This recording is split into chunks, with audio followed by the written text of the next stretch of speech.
How to change profile picture on Binance app.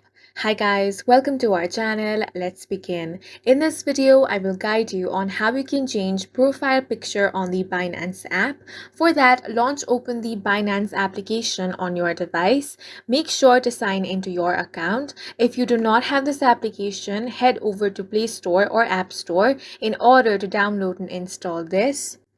Now, once you have opened the application, tap on the Binance sign at the top left corner of your screen.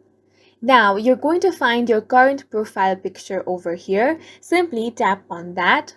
Once you do, it will take you to Account Center. Here, you want to tap on this pencil icon.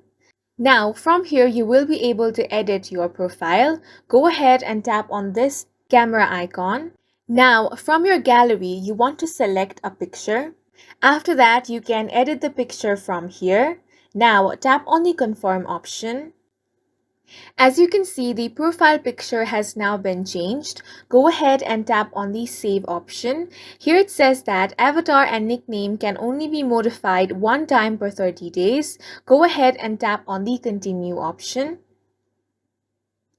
As soon as you do that, your profile picture is going to be changed, and that's it for this video. If you found it helpful, please make sure to hit the like button and subscribe for more videos like this.